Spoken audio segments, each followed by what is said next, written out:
Good morning, my friends. We have some major breaking news. Pete Hegseth, that demented, dunderheaded, sadistic drunk who is Secretary of Defense, just held a press conference during which he articulated a vision of our current illegal war in Iran as essentially a holy crusade. I kid you not. Let me go right now to that clip for you so you can hear it for yourself. The same to every American who wants peace through strength. May Almighty God continue to bless our troops in this fight. And again, to the American people, please pray for them every day, on bended knee, with your family, in your schools, in your churches, in the name of Jesus Christ. Oh boy. Oh boy. Asking Americans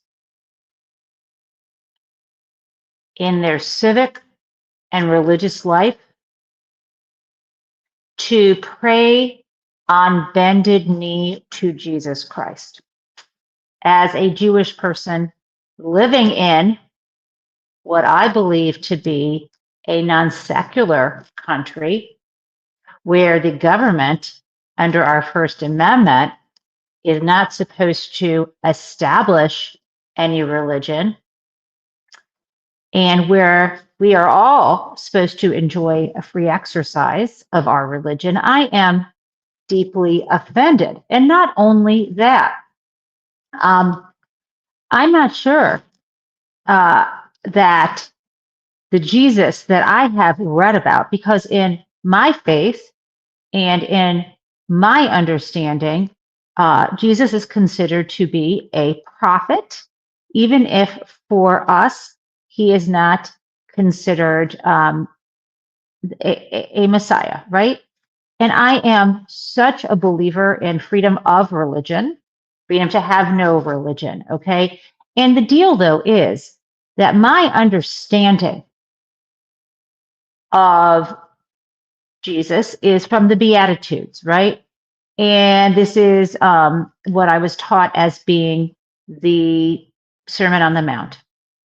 And I would like to say that Pete Hegseth apparently is ignoring these words, ignoring this in particular. Blessed are the peacemakers, for they will be called children of God. Blessed are those who are persecuted because of righteousness, for theirs is the kingdom of heaven. It is insane that he ignored the part about adultery, because of course he admitted to that. Also divorce and love for enemies. How about that? Let me read this to you. Again, Jewish girl reading the Beatitudes. You have heard that it was said, love your neighbor and hate your enemy. But I tell you, love your enemies and pray for those who persecute you. So in light of that, I here right now am going to pray in my own way for Donald Trump, Pete Hegseth, and this government and the Republicans to get their act together and stop the carnage, end this war, and most importantly, kick out Donald Trump. We need regime change right now at home. The man is a lunatic. Donald Trump is. He's in charge of our nuclear weapons. And the way, my friends, that I pray is a new way. My new form of prayer is trying to eliminate some of my more salacious and explicit expletives. I want to clean up my language. So instead of saying things like someone is, the word that you might say, that I might say if something is nonsense, I'm thinking I'm going to call it hogwash. So what all of this is hogwash. It is codswallop. Okay?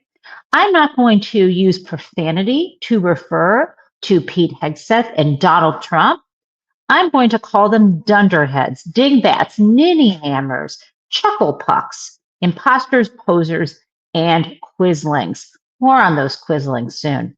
And instead of telling people to blank off, I'm going to tell them to sod off. That's a good British expression. I don't know what it means. Sod off, get bent, go fix yourself, go feather yourself, flip off, and get the flip out of here.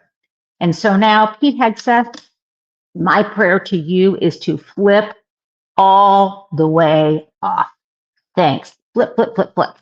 Okay, now there is more about this war. There is no end in sight. The press asked him, let me play this for you again, just this morning. Updated degradation and strike target numbers you laid out. How close would you say we are towards achieving the president's objectives, and what is the end game of the operation without divulging any sensitive battle plans? Well, we wouldn't want to set a definitive time frame on that, but as we've said, we're on plan. So we're looking at those metrics very closely, relaying that to the president and the national security team, but feel confident that as, again, we're more stand in means we're over the top, even further in, and we have even more of an exact sense of what we're striking and why, and even more dynamically, meaning because the intelligence improves, we're able to more quickly identify targets when they, let's say they come out of an underground facility where they've been hiding and able to strike it before it strikes or right after it shoots.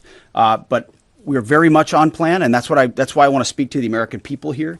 You hear a lot of noise about widening or new missions or speculation about what we should or should not be doing. This is a clear set of objectives. The president has given us every capability we need to accomplish that. We've got the best in the world in uniform executing it on the ground. They believe in and are invested in this mission, and it will be at the president's choosing, ultimately, where we say, hey, we've achieved what we need to on behalf of the American people to ensure our security. So no time set on that, but we're very much on track. Absolutely. Yes. Yeah, I think we all want to know, as Deb asked, what exactly are the objectives? He has no idea. The objectives are for Donald Trump not to continue to look like a fool, so they're getting in deeper. The objectives are to distract us from Epstein. The objectives are to show sadistic domination. The objectives are to, I don't know what. I really don't know what. Regime change. We're failing at all the objectives. Now, there is more. I've got a couple more things that are really important to share with you from this. Look, he's a lunatic. Let me just play this for you, and you'll see. Their core industries, not steel or agriculture. Okay, let me just be clear. This is part of his holy war. This is part of degrading and showing hatred toward people, the people of Iran, not the leadership.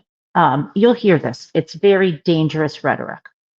Their core industries, not steel or agriculture or tourism. Their core industries are state-sponsored terrorism, proxy militias, underground networks, ballistic missiles, and a violent, messianic, Islamist ideology chasing some sort of apocalyptic endgame. Messianic ideology seeking an apocalyptic endgame? Dude, that's what you're doing. Holy my Lord. I am trying to not be profane, but what a bucket of cod swallop, Mr. Hegseth. Okay, now, let me just also say to you, this is what a monster the man is. This is my last overwhelming force.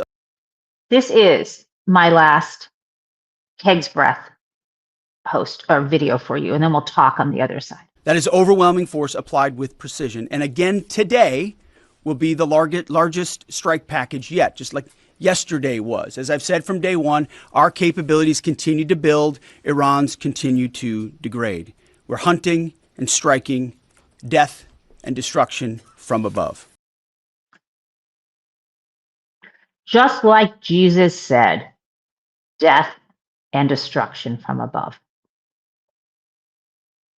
Guys, these are dangerous sickos, and we need to stop them. Not to freak you out, but the World Health Organization, WHO, which we are not supporting, are getting quite worried about a worst case scenario.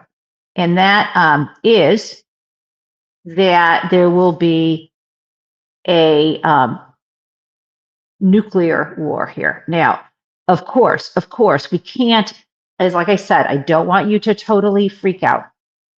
But the World Health Organization officials are literally preparing for a nuclear catastrophe if this war escalates.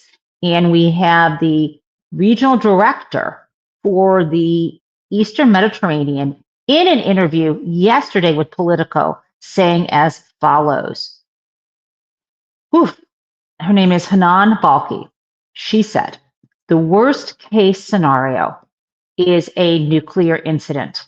And that's something that worries us the most.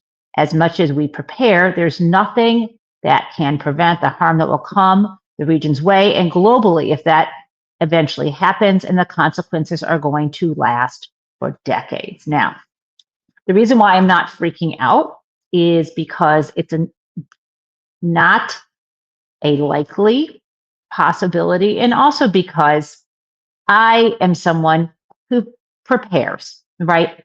And I know it seems like what kind of preparation can you engage in if there is going to be a nuclear war? Sorry to be, I'm just like this, but let me just say, when Donald Trump was first elected in 2016, I was nervous. And when I'm nervous, I try to get, as much information as I can.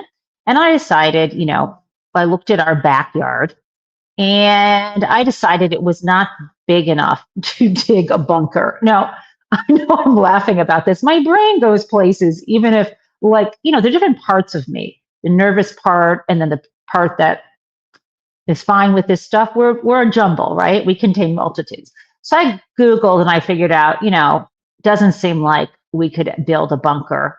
Don't have the money for it, don't have the space for it, doesn't make a lot of sense. And we have a basement, right? So that could work. Second, I thought, what is the biggest harm if there is any kind of nuclear fallout? And I remember reading something about potassium iodide. And apparently you can, I swear to you, I did buy, my family thought I was crazy, a bunch of potassium iodide pills for the family. And of course, this idea is it will only protect you. The only kind of thing it could protect you from apparently is thyroid cancer or something like that. Anyway, I'm not a doctor. And I thought, okay, what if I buy that? And apparently you're not supposed to, potassium iodide is Ki. That's the, if you look at the periodic table, what it is. I looked this up, and apparently it protects your thyroid gland, which I think is over here, if radioiodines are released in a nuclear accident. And then you won't absorb this. Now, it won't protect your body from any other type of radiation, but I thought, okay, maybe if we have those. But the thing is, you're never supposed to take them unless your government tells you you should. And then the ones they bought, I think, have expired by now. And I really don't want to stock up on those lest Michael and the family think I'm crazy. However, I did research, and there actually is something that you can do. I'm going to drop this. And so this would apply more, I think, to people if you have relatives overseas in harm's way. But I'm gonna share this with you just because it makes me calmer, you guys, to know this stuff, because then I know what to do in a scenario like this. So if you can see this is a website, I dropped it in the chat, and it's from the International Commission on Radiological Protection. I bet you didn't know this place exists. Anywho, this is a real organization. And as they say, this scientifically supported advice could be life-saving. And they said, although we hope this information will never need to be put into action, the ICRP makes this available. Okay. So what's really cool about this is that the nuclear detonation may occur without warning. It may result in mass casualties. Here's what you can do to protect yourself. What's really cool is they tell you what to do in the first 10 minutes, 24 hours, 48 hours, and so on. And obviously, 10 minutes isn't a lot of time. I think the most important thing is to get into a basement or parking garage away from windows, right? And then they tell you what else to do. Guys, I am just going to stop sharing that now. Bottom line is, here's how I figure it. I read it. Will I send it to my kids? Maybe, because then they'll be like, there's mom again. But at least if they hear about something, if they're at school or they're, at work, they can go immediately to the nearest basement or parking garage. At least I can tell them to do that, right? Right? Okay, guys. So sorry that I am saying this to you, but for God's sake, just read it. Just read it. Okay. But again, highly unlikely for us. And you might think, why is Jennifer talking about this worst case scenario? We'll get to that toward the end of the show in our Crazy Town segment. Okay. So you get the idea. Now, let's go back to the main topic. Yesterday, Donald Trump was freaking out because the war is spiraling out of control. Gas prices are probably going to be up at $120 a barrel. As you may know, the Dow is tanking, at least Dow futures. I think it may open at 46,000. Oops, it's not over 50, Pam Bondi. I guess we can talk about the Epstein files now. At any rate, things are spiraling.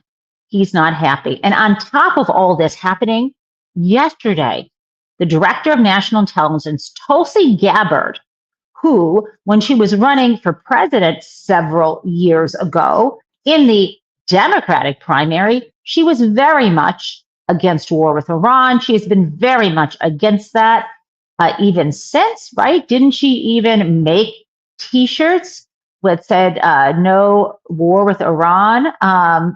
Isn't that something that she did?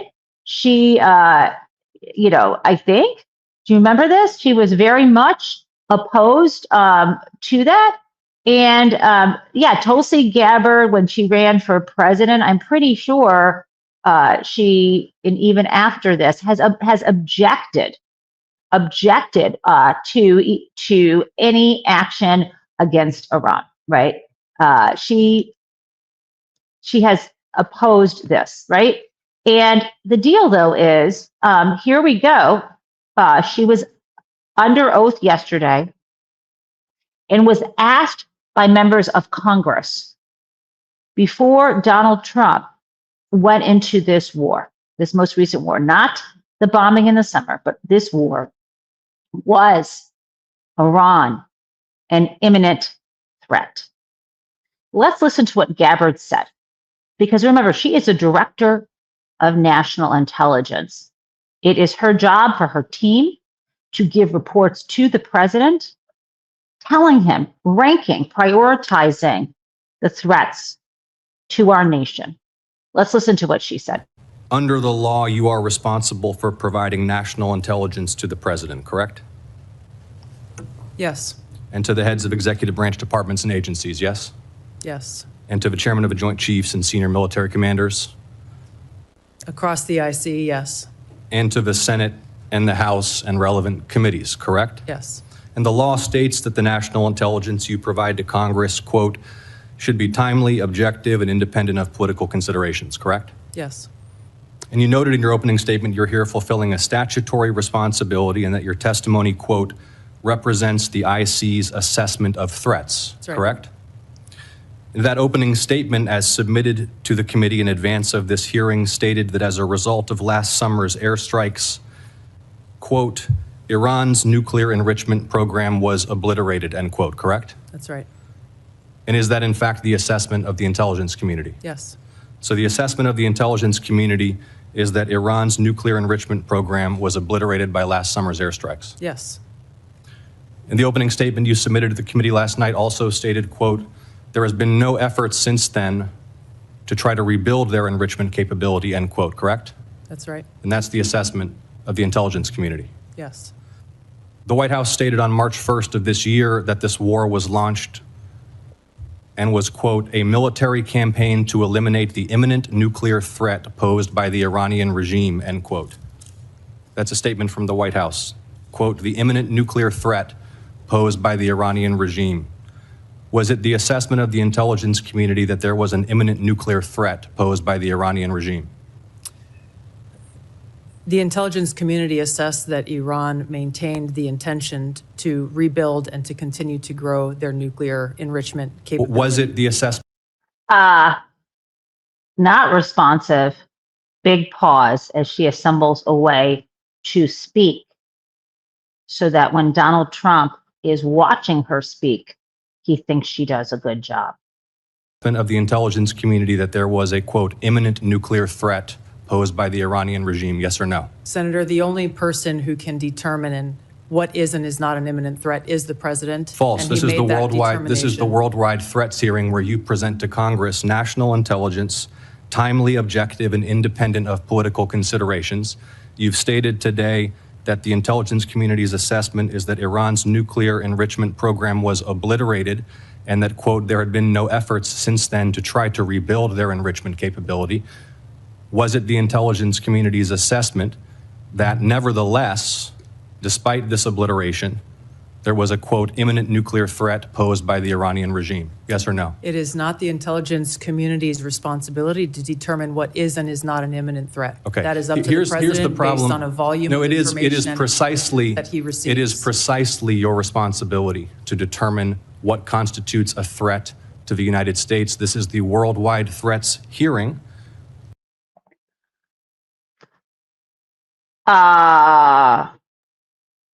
This woman is playing fast and loose with the word determine. How can it be that the nuclear threat was obliterated? Let's just listen to what she said. And at the same time, she's saying that it's the president's job to determine whether the threat was imminent. He could have pushed back and say, let's not use the word determine. Did you tell the president that the threat was imminent?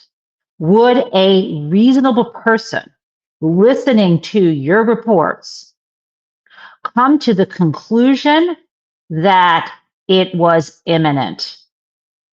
Let me play again. Listen to this. Quote, there has been no effort since then to try to rebuild their enrichment capability, end quote, correct? That's right. And that's the assessment of the intelligence community. Yes. The White House stated on March 1st of this year that I just want to hear you about the obliteration. That's correct.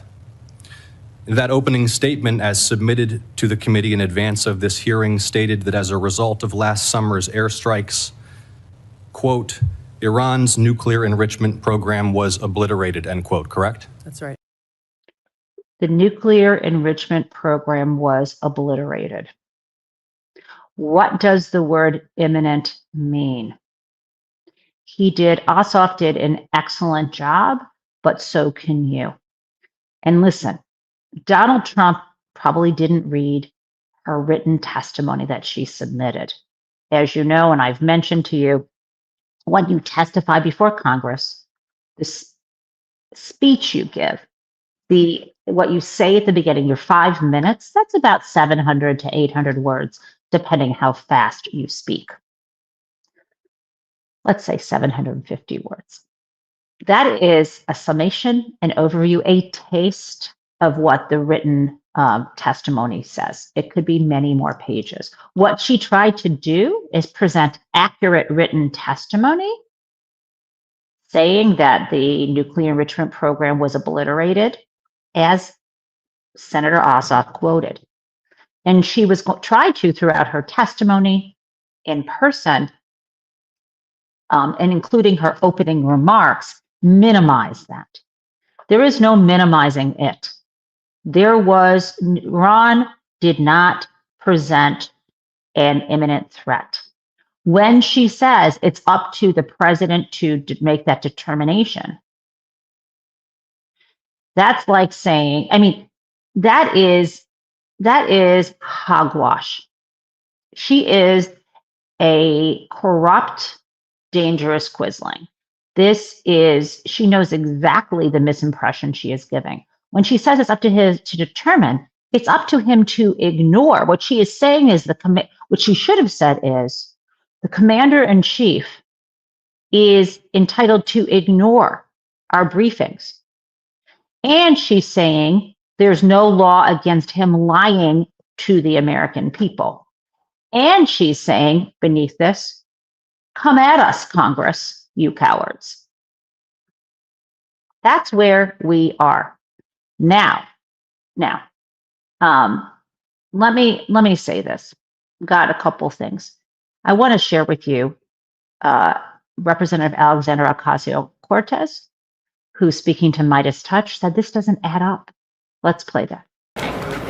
Congresswoman, do you think there's a double standard with regard to the fact that experts estimate that Israel has between 90 and 400 nuclear missile heads, but all of the talk on Capitol Hill is about stopping the Iranians from getting theirs? Well, I mean, a question on a double standard is different than like, I think we need to focus on their claims. Yeah.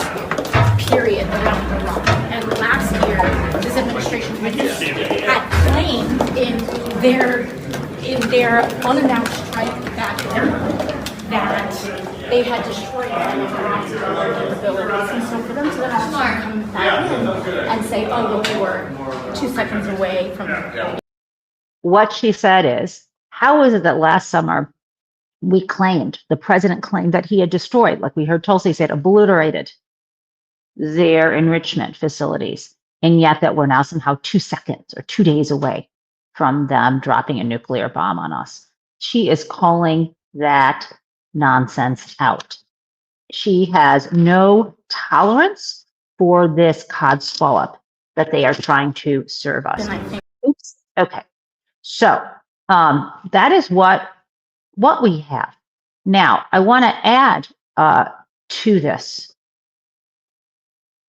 We are on the verge of boots on the ground in Iran. They're going to send the Marines in, and even though their boots will literally be on an island where right near the Strait of Hormuz, this is called Karg Island.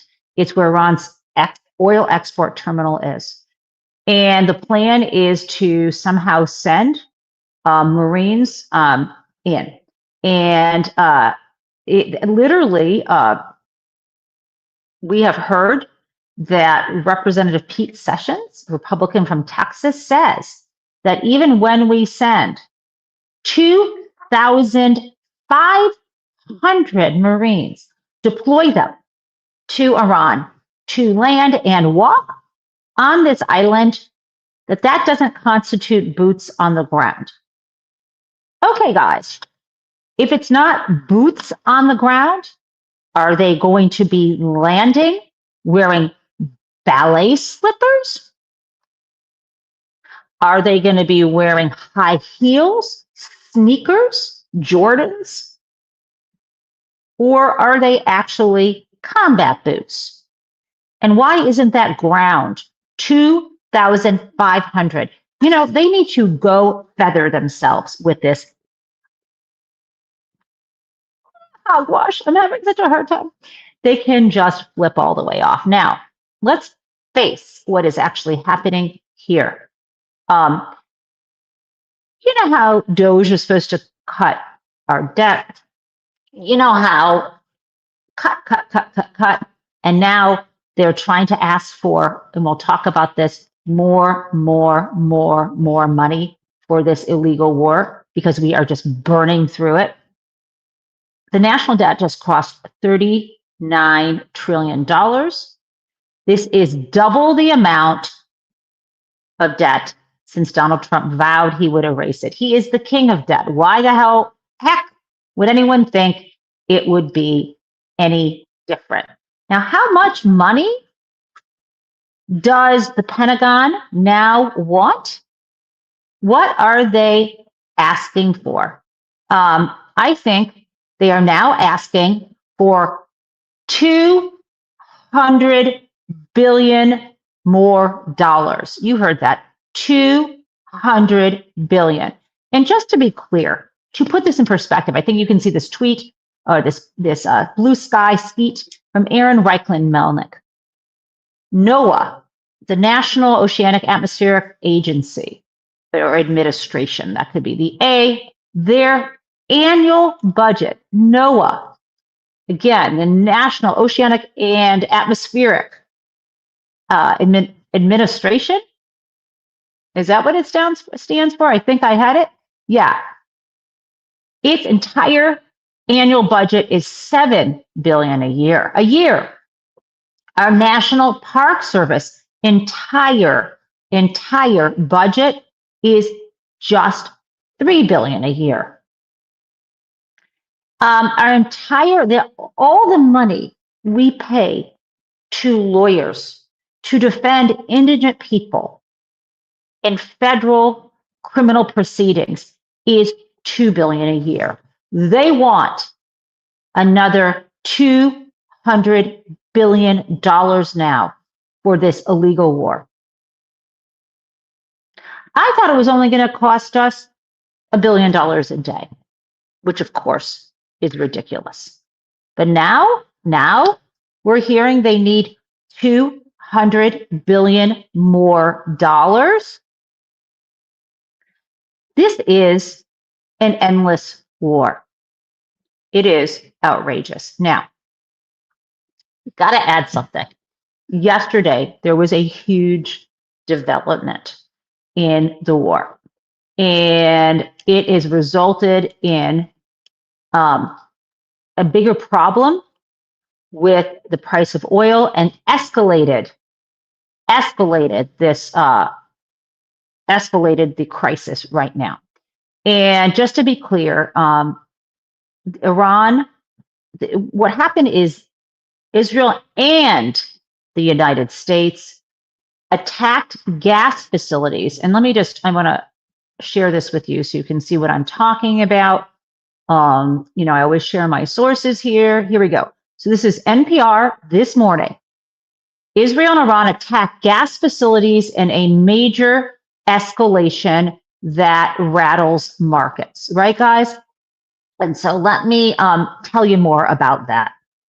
So yesterday, as a result of attacking, so let me back up. Israel first attacked a facility in Iran, and in retaliation, essentially it was a gas field in Iran. In retaliation, Iran then attacked the world's largest liquefied natural gas complex in Qatar, okay, and a facility in the United Arab Emirates. Okay, so Iran fired missiles and launched drones additionally on a Saudi Arabian oil refinery, plus 2 Kuwaiti gas units. The bottom line is the Qatar facility, again, the world's largest liquid natural gas complex. We've got Qatar, UAE, Saudi Arabia, and Kuwait. And this is huge. This is a major escalation.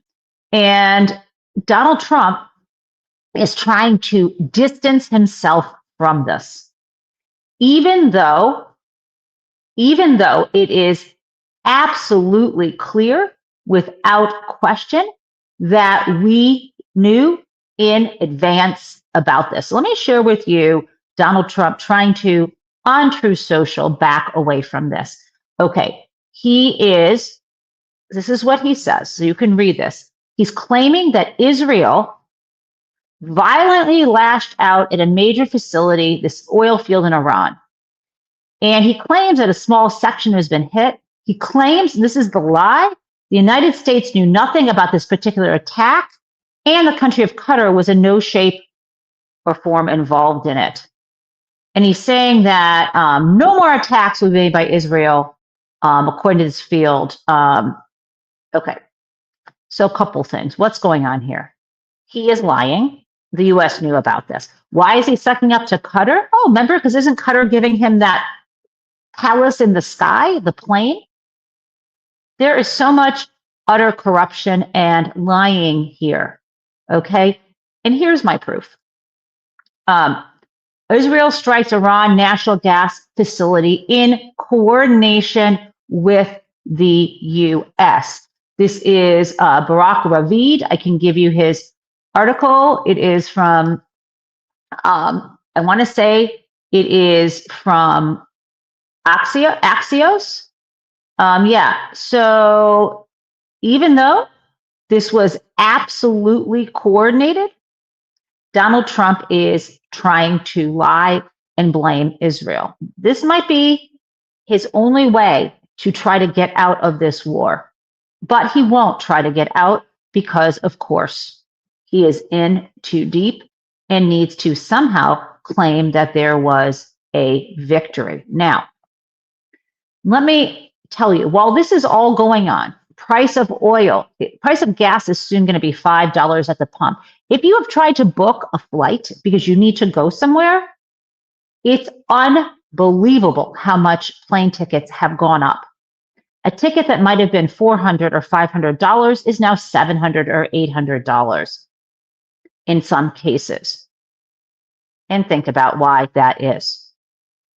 All the minimal job creation that Donald Trump is touting doesn't exist. Let's listen to Chairman Jerome Powell of the Fed talk about this. The thing this. that I think good number of people on the committee are concerned about is just the very, very low level of job creation.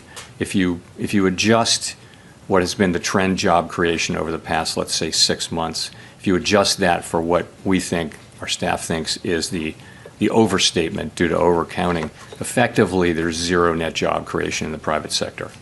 But actually that looks like that's about what the economy needs in terms of dealing with very, very low, non-existent really, growth in the labor force, which of course we've never had in our history. So you've got a sort of a zero employment growth equilibrium.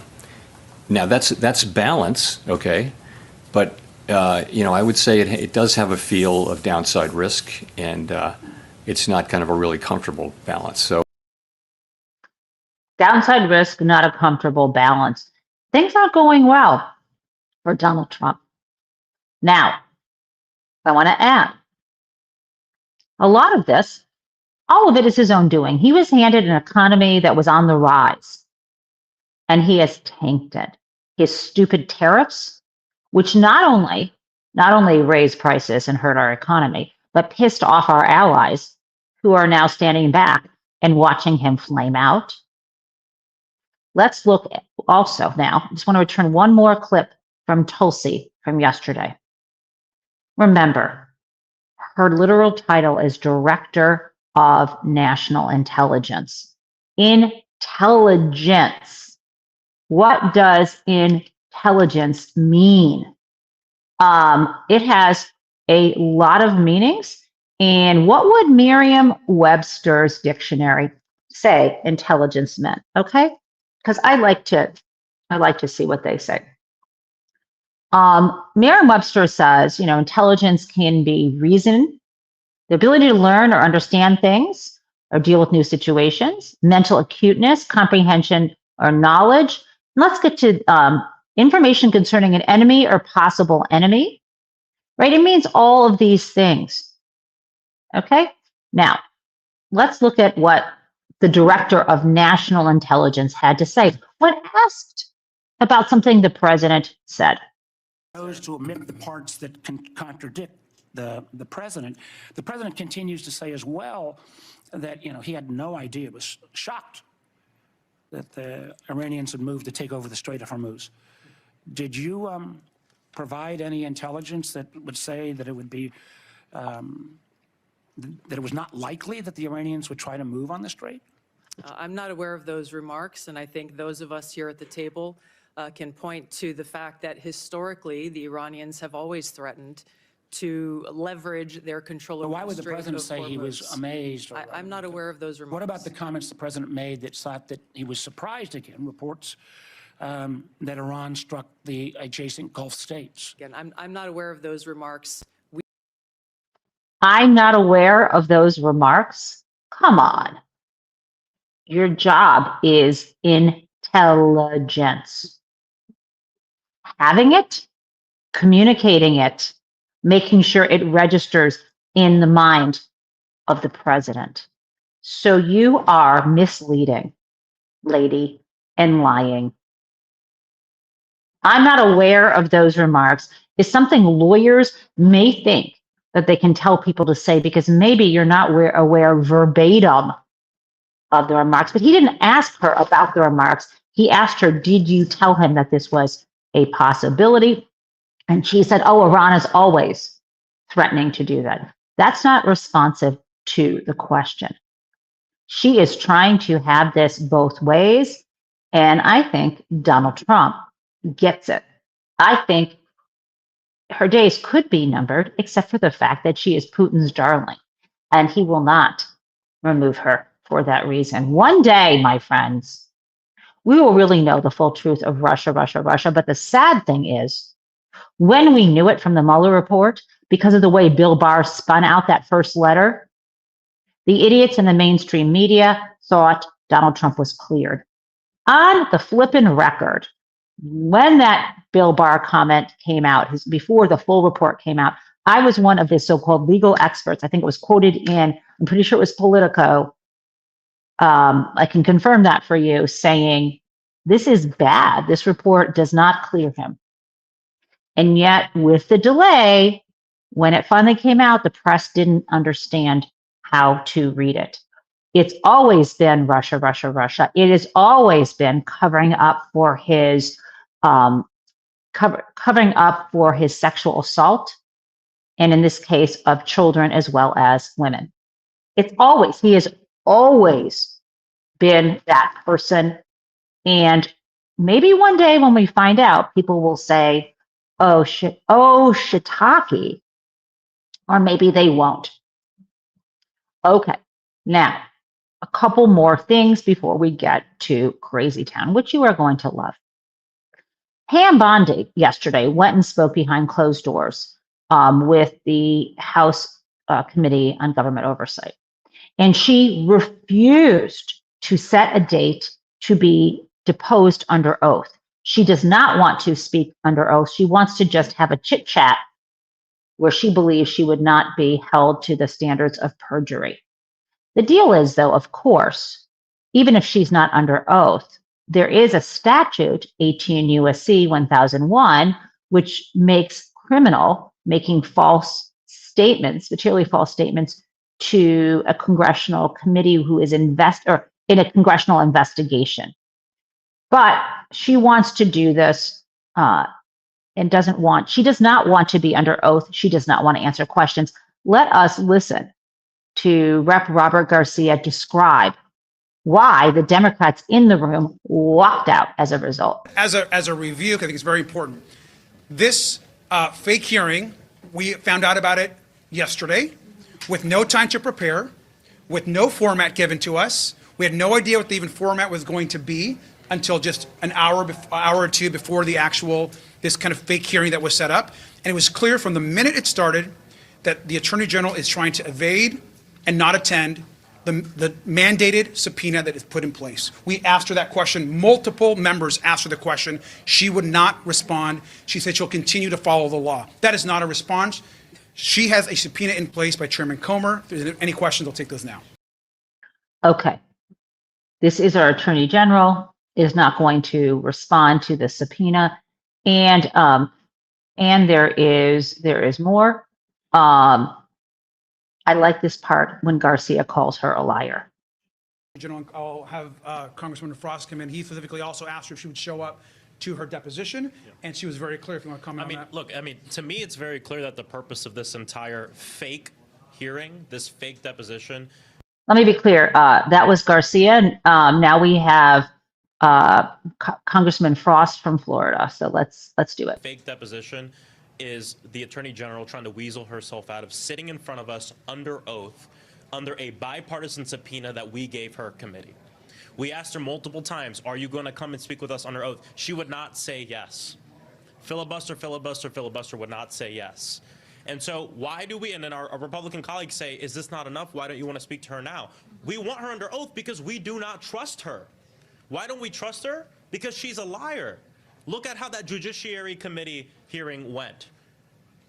She was spying on members of Congress when they were in the DOJ looking at the documents unredacted. Look at what she's done as far as not putting documents relating to Donald Trump on the website, not releasing them, and only doing it when the public noticed and said something about it. She is a liar. Thank you, Maxwell Frost. Now, it wasn't just Tulsi Gabbard at a hearing yesterday. I'm sure you heard about the Senate committee confirmation hearings for Mark-Wayne Mullen. And Rand Paul, the chairman of the committee, does not support Mark-Wayne Mullen to replace the now defeated and crushed Kristi Noem. Let's listen to Rand Paul go at it. Now, you missed the beginning of this. Just to give you some context, Rand Paul, as you might remember years ago, was attacked by a neighbor who, while Rand Paul was cleaning up his lawn, doing something in his yard, and he had noise canceling headphones, the guy kind of jumps at him. He was injured. He's going to talk about this. And he confronted Mark-Wayne Mullen at the outset saying, you have anger issues. You told people I kind of deserved it, or you could understand why I was attacked. Why do you think you should be leading the Department of Homeland Security, which has issues around excessive and misuse of force? Let's play that. It led to an infection in the space between my lung and chest wall. I spent a week in the hospital having the infection lavaged every 6 hours through a chest tube. Recently, Senator Mullen, if you have time to listen, you were confronted by constituents that were angry because you voted against my amendment to stop all funding for refugee welfare programs. Instead of explaining your vote to continue these welfare programs for refugees, you decided to transfer the blame. You told the media that I was a freaking snake and that you completely understood why I had been assaulted. I was shocked that you would justify and celebrate this violent assault that caused me so much pain and my family so much pain.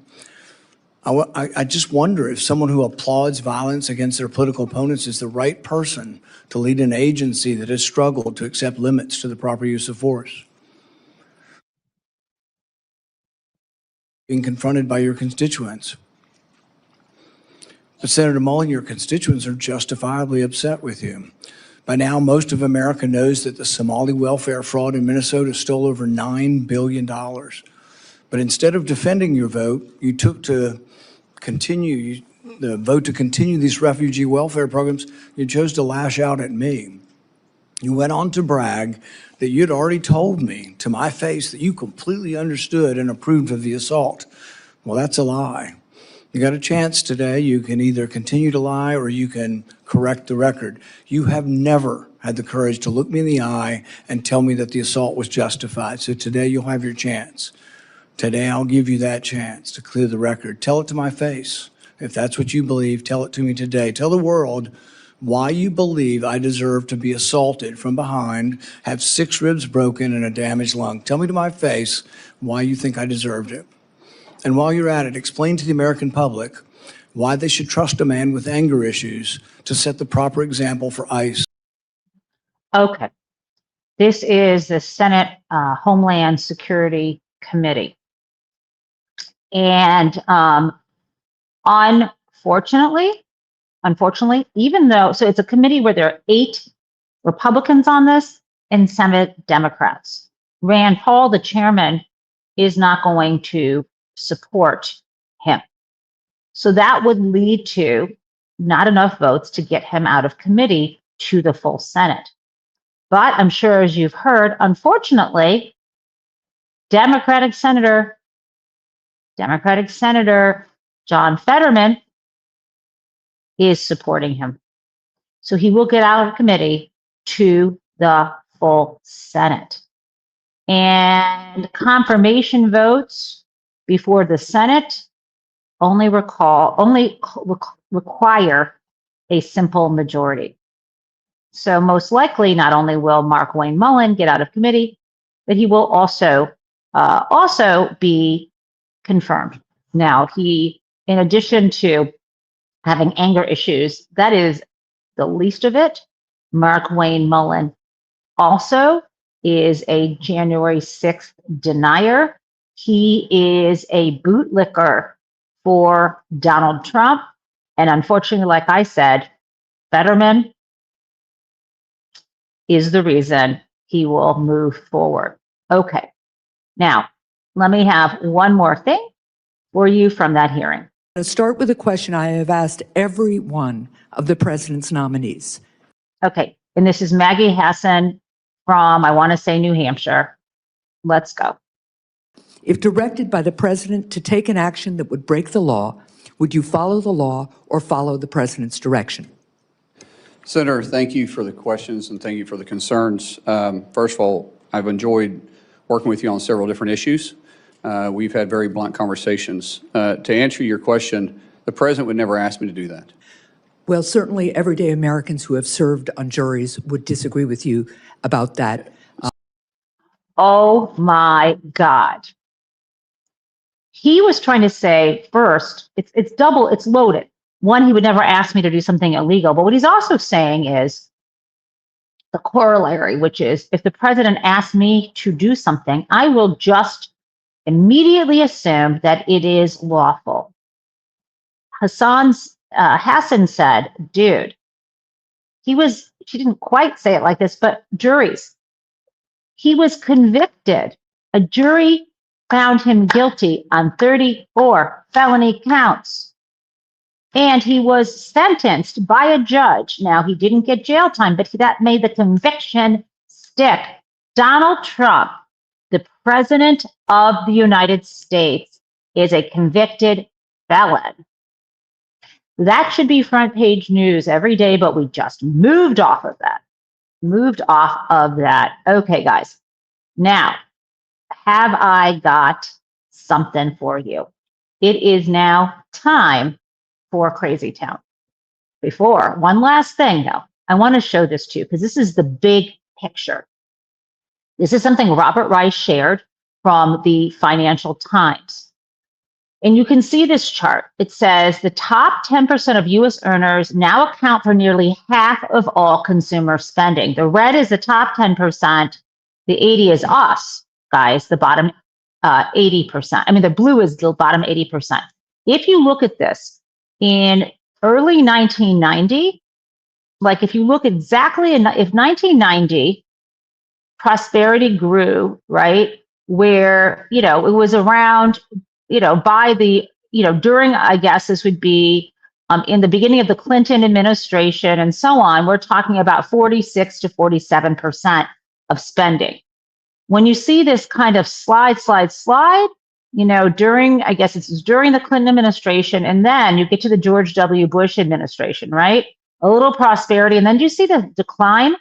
The decline begins to happen in 2010 after the financial crisis, and things have just gotten worse and worse and worse. There was a bump up during Biden. Things were improving, right? In early it looks like 2020. And then 2021, we see the improvement, but not much in Biden. And now here we are. We see this as soon as Donald Trump gets elected. It's gotten a second time, it's gotten much worse. This doesn't work for us. It just doesn't. And that should be the focus. Now, let us get to our Crazy Town.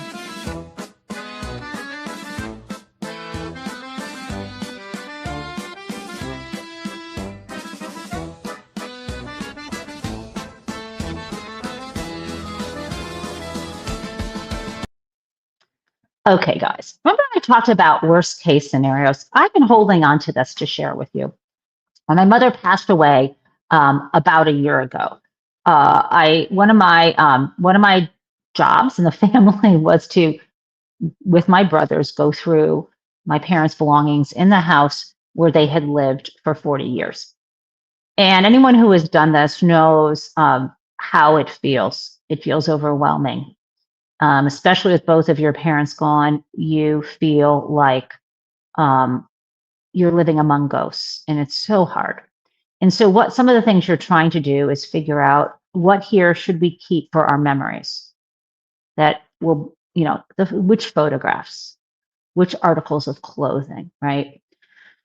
Which artwork on the wall, what pieces of furniture, what childhood trophies, what books, right? Purely memories.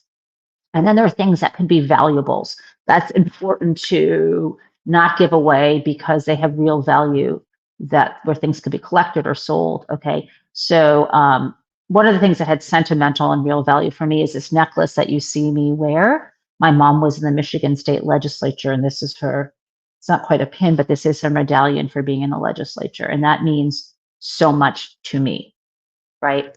My sister-in-law, Diana, we both went through the jewelry and split it up. There are watches, so things can have both and dual meanings, right? And then sometimes you just take things that are quirky. And this is something that probably has no monetary value, but means so much to me. I found this in my mom's house. I don't know if it was on one of her counters or on the bookshelf. And as you can see it says worst case scenario survival cards. And I meant to open this up, and I've done some research, but I'll open this up for you. And I've done some research. Apparently there were some books, a book called The Worst Case Scenario Survival Guide. But my mother bought this because, first of all, my mother was always worried that anything could happen. If there was a storm in America, even if it wasn't where I was living at the time, anywhere nearby, she would call me on the phone and say, fill the bathtub full of water, or what have you. She was always worried about anything, and it was helpful to a degree. But what's funny about these worst case scenario cards, and this is part of Crazy Town because I'm going to do one of these every day for you until we get through them. What's funny about these cards, guys, is that super funny is that these are postcards. So my mother, I think at one time when she bought these, may have thought, or maybe she just wanted them around, may have thought that she would send these useful worst case scenario postcards to us. She never sent them, but I have them now. And so, I went through these cards. I went through all of them. And I don't know, there's supposed to be 30 of them. I have not counted to see if she sent any of them out. I imagine they're all here. And what's funny is today, when I shuffled through them, I did look to see, was there anything about nuclear fallout? Nothing. Was there any about the worst case scenario of having a malignant, narcissistic man in the late stages of dementia who is also a child rapist and convicted felon be president? I really looked through because that feels like a very worst case scenario was not in these cards. But what we have, let me shuffle through this. Let's just shuffle, shuffle, shuffle, and let's see what's on top. I didn't like that one. Let's do this one. This was initially on top. This is how to escape a mountain lion. Okay, here, this may come in handy. How to escape a mountain lion. What it says is, try to make yourself appear bigger by opening your coat. Okay, I look bigger already. I know it. What else? Okay, if that doesn't work, if the lion still behaves aggressively, convince the lion you are not prey. That's step 2. It doesn't say how to do this, so let me do this. Hey, lion, I'm not tasty. Okay, I tried that. Step 3, if you are attacked, fight back. Most mountain lions are small enough that an average-sized human, that an average-sized human can ward off an attack. Do not curl up and play dead. Thanks, Mom. Thank you. Okay, and with that, since we are digging through memories and telling you about my family, today I have a treat for you. My brother, who is a lawyer and a musician, often goes into a recording studio and makes albums with local musicians. They're very good. and then he gets impressed. But this is a song he sent me that he recently wrote. And I don't know if this was him at home or if he went into the studio. I don't think it's finished in terms of studio sound yet. I think it was just a new song he wrote. And so I want to play this for you. It's called Lost in Hamtramck. And that is going to be our music that we play. Thanks, Adam. I did text him this morning asking him if I could play some of it. He didn't get back to me, so I assume that is a yes. Uh-oh. Here we go.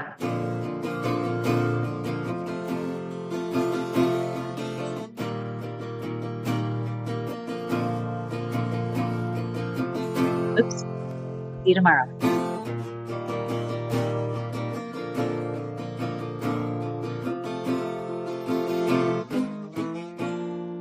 Just around sunset, I hear the call to prayer. I tried praying one time, no one was there. Now I'm on a one-way street, driving the wrong way. I was looking for a parking spot near the Imminent Cafe. Maybe I should call you, get some better directions. But you're not picking up the phone, and I can't stand rejection. Why do things always go from bad to worse when you can't tell the difference between a blessing and a curse? And I'm lost in Hamtramck, lost in Hamtramck without you. Without you,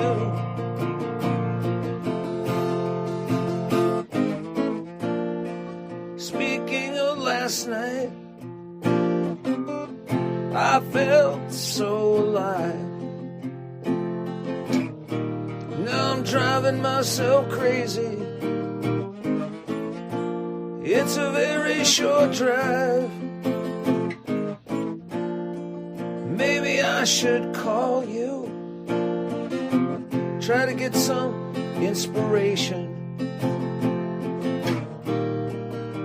But once I wanted love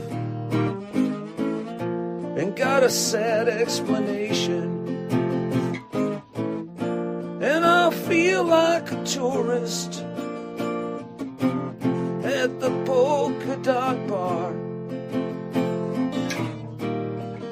drinking my club soda, wondering where you are. Maybe I should have listened last night when you were trying to explain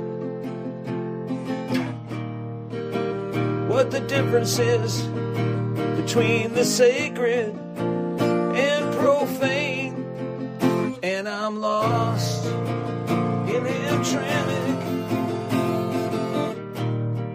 lost in Hamtramck without you, without you.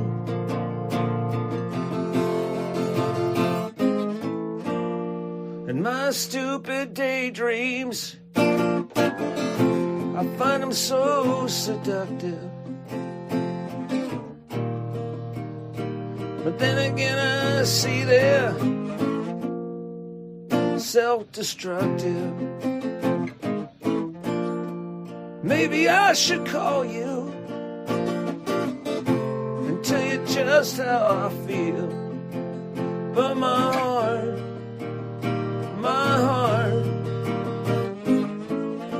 is my Achilles heel. And there's a lonesome bell tolling but I can't say for whom. Did you love me last night, or were you just working the room? And I'm lost in Hamtramck, fresh out of excuses. Why I still can't tell the difference between the sirens and the muses. And I'm lost in Hamtramck, lost in Hamtramck without you, without you, without you. I'm lost without you.